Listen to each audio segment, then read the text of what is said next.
pouvez vous présenter à nos téléspectateurs. Je suis Aimé de Dieu Tchingili, directeur exécutif du groupement des industries du Togo. Une organisation patronale, membre du Conseil national du patronat du Togo, qui lui-même fait partie de la FOPAO, qui est la Fédération des organisations patronales de l'Afrique de l'Ouest. Tout à fait. Monsieur, vous êtes là avec le mandat de la FOPAO pour assister à cette importante réunion de l'ECOCONF. Est-ce que vous pouvez nous éclairer un peu sur le mandat? Justement, nous avons terminé notre présentation par la FOPAO. Effectivement, c'est la FOPAO qui nous a mandatés pour représenter les organisations patronales au sein de cette institution ouest-africaine qui est la CEDEAO, qui justement qui est en train de mettre cette politique de qualité. Ok, tout à fait. Et certainement, en termes de politique de qualité, nous sommes là précisément pour la mise en place d'une marque de certification aux normes, de conformité aux normes. Selon vous, je veux dire, FOPAO, quelle devrait être l'incidence concrète sur les populations et sur les États que vous couvrez? Nous représentons surtout le secteur privé. Je ne sais pas s'il faut parler des États. Tout à fait, du secteur privé, notamment des organisations que vous... Exact. Nous sommes généralement confrontés par les échanges au sein de notre organisation ouest-africaine.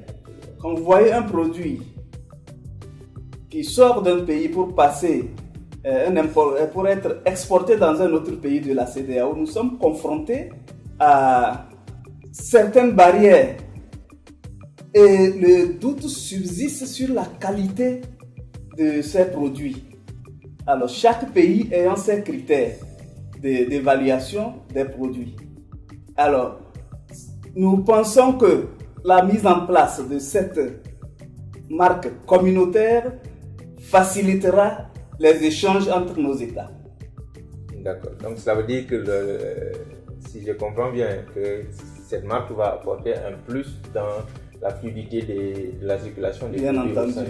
Donc concrètement, la FOPAO va donc porter le message à l'ensemble de ses membres pour favoriser un peu la mise en place de cette marque de certification. La FOPAO a même l'impression que tous ces efforts sont en train d'être faits pour elle, pour ses patrons. Parfaitement. Ça c'est très bien. Donc maintenant, cette réunion est organisée par un comité, le comité lié à la conformité, à l'ECOCONF, si je peux m'exprimer comme cela. Quelles sont les attentes de la FOPAO par rapport à ce comité? La FOPAO, il faut dire que la FOPAO, déjà au départ, à la mise en place, à l'adoption des textes mettant en place l'ECOCONF, la FOPAO a participé à tout ce processus. Donc, tout ce qui se passera sera l'œuvre également de la FOPAO. Tout à fait.